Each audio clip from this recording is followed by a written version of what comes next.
tiene que ver mucho la dicción, la pronunciación, incluso la cadencia o el ritmo de lo que se está leyendo. Los sacerdotes tenemos muchas anécdotas de a veces, pues pequeños, ¿cómo llamarlos? Pequeños errores o horrores, como quieran llamarlo, cuando se ha leído la palabra de Dios y no se ha preparado y no se tiene la técnica para leer en público. Una persona puede saber leer, pero no sabe leer en público. Por eso digo, hay que tener algunas pequeñas técnicas de hablar en público. Incluso ahora con la megafonía, con los micros, hay que tener mucho cuidado porque ese es un momento muy importante. Y una de las cosas importantes es que la lectura se entienda tal como está escrita. Si el micro no se escucha bien, si está muy bajo, si está muy alto, si la persona que lee no sabe usar el micro, va en un sentido a entorpecer la proclamación de esa palabra. Por eso yo digo, es bueno no improvisar. Miren, si alguno de ustedes que está participando del curso quiere ser lector, eso es bien importante en la liturgia. Nunca hay que improvisar. Todo hay que tratar de practicarlo, tener todos los elementos que pueden suceder para que la celebración litúrgica sea, como dicen, fluida, lineal. Si a mí me van a encargar la primera lectura, entonces es bueno que antes de la misa, unos minutos antes de la misa, suba al ambón, de donde se lee la lectura, sepa cuál es la lectura que voy a leer, me familiarice con algunos términos que pueden aparecer, que son un poquito de repente difíciles de pronunciar o de entender, porque no se utilizan a veces en el hablar común, ¿cierto? Tengo que saber, por ejemplo, que en la liturgia, esto lo digo así de pasadita, en los libros litúrgicos están los textos escritos, por ejemplo, en los leccionarios donde están las lecturas, los textos escritos en negro. Pero junto con esos textos escritos en negro hay unos textos, unas líneas escritas en rojo, que se conocen en el lenguaje litúrgico como la rúbrica. Rúbrica por rubrum, que es rojo en latín. Como estaban escritos en rojo, se le llaman las rúbricas. Bueno, el lector tiene que saber que las rúbricas no se proclaman cuando se proclama la palabra de Dios. Voy a poner un ejemplo. Sube un lector muy solemne y empieza diciendo, primera lectura. Eso no se debe decir, porque está en el rubro, está en rojo. Lectura del libro del Tobías, capítulo 11, versículo 5a-10.12-15. Eso tampoco se debe decir, porque eso está en rojo, en el rubro. Después, la fórmula que se utiliza normalmente en la liturgia es, termina la lectura y se dice, se da un momentito de espacio y se dice, palabra de Dios. No se dice, esta es la palabra de Dios. No. Tampoco se dice, oráculo del Señor. Tampoco. Se dice, palabra de Dios. En los libros, en los leccionarios, está puesto tal cual. Para que el lector lea simplemente, pero está en negro, eso sí. ¿Ya? Entonces, por eso digo, no hay que dejar nada a la improvisación. El que lee tiene que saber de dónde lee, cómo va a estar el micro, incluso probar el sonido, porque a veces el sonido falla, o está muy alto, o está muy bajo, etcétera, etcétera. Otros servicios. En los documentos que hablan de los lectores, me estoy refiriendo a los documentos anteriores, ojo, al motu propio del 2021, dicen que el lector también puede tener otros servicios en la celebración litúrgica. Menciona, proclamar o rezar el salmo. Sí, porque el ministerio del salmista no es exactamente el mismo ministerio del lector, aunque se parece. ¿Por qué? Porque la costumbre de la iglesia es que los salmos se deben cantar, o por lo menos salmodiar. Esa es la manera como fueron creados, esa es la manera que deberíamos volver a utilizar.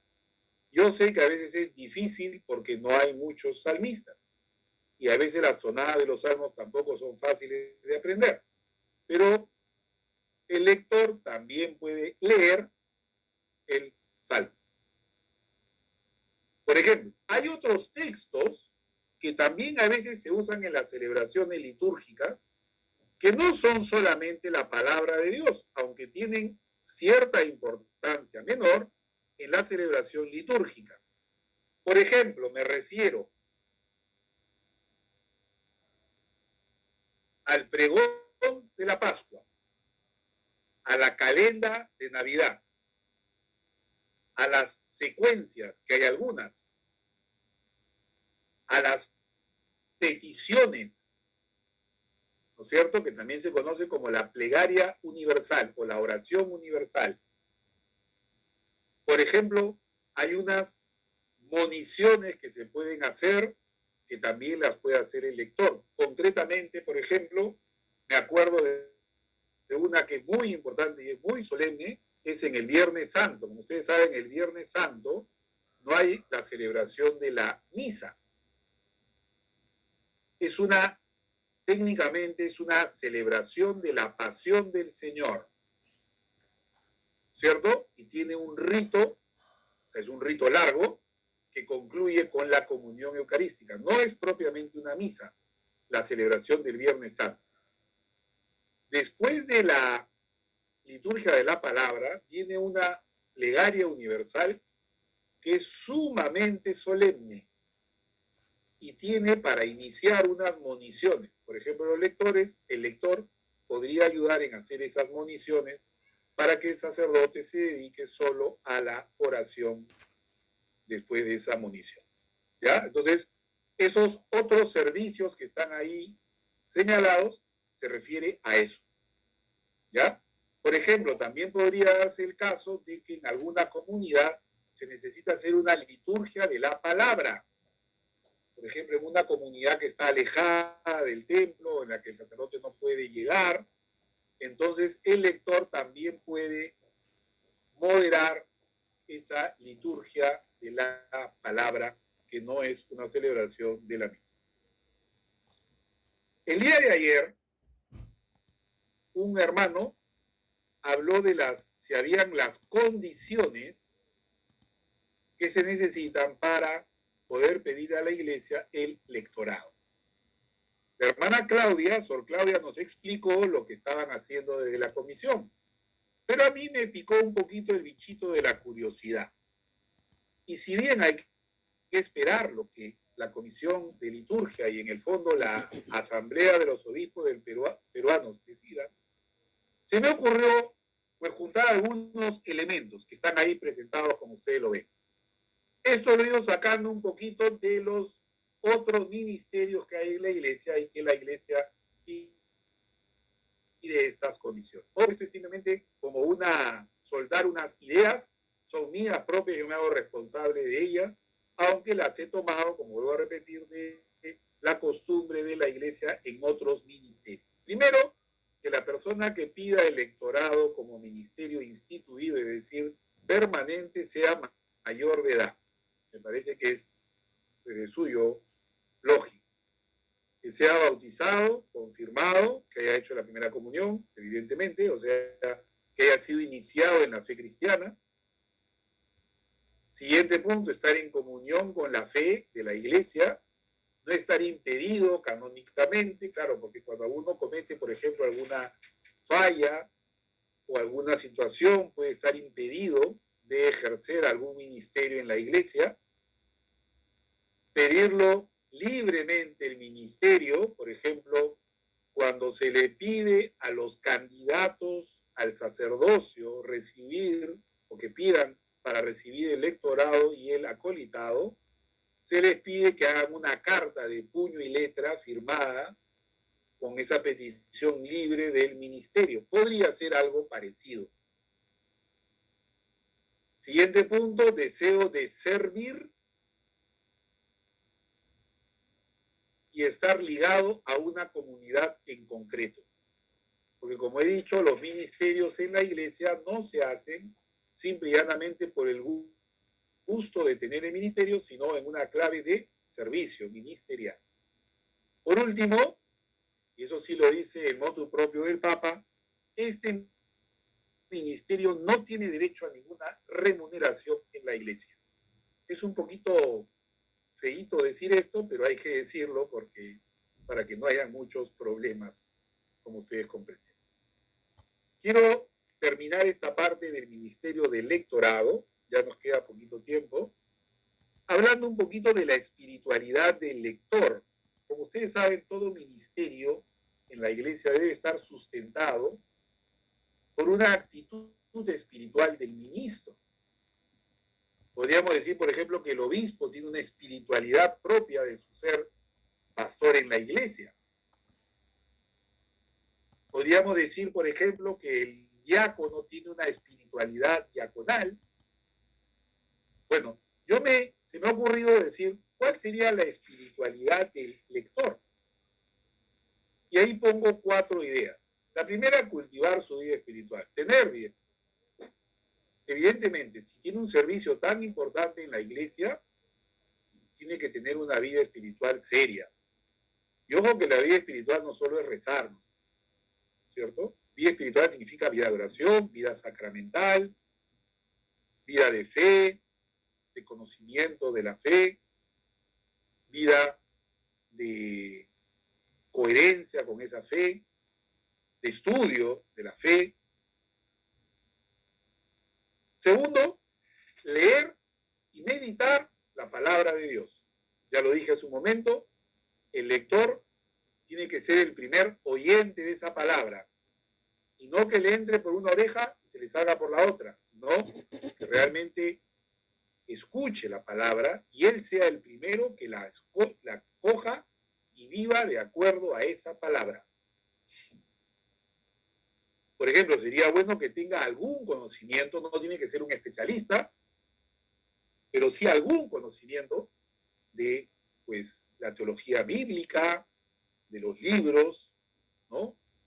Lleve por lo menos algunos cursos de formación bíblica. Tercero, dar testimonio con su vida de la fe que profesa. Sí, todos los ministros debemos ser sobre todo testigos de la presencia del Señor en nuestra vida. No simplemente somos funcionarios, como muchas veces dice el Papa Francisco, sino debemos de ser testigos, es decir, estar involucrados con lo que creemos y que nuestra vida se acomode a lo que creemos. Por último, la espiritualidad del profeta, que ya lo dije también hace un momento, ¿no?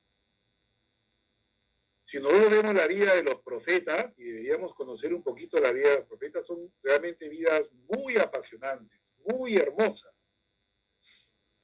En la Biblia nuestra, en la Biblia judía, y después ha pasado a la Biblia cristiana, han quedado los escritos de los grandes profetas o de los profetas más notables. No eran los únicos profetas que han habido en Israel.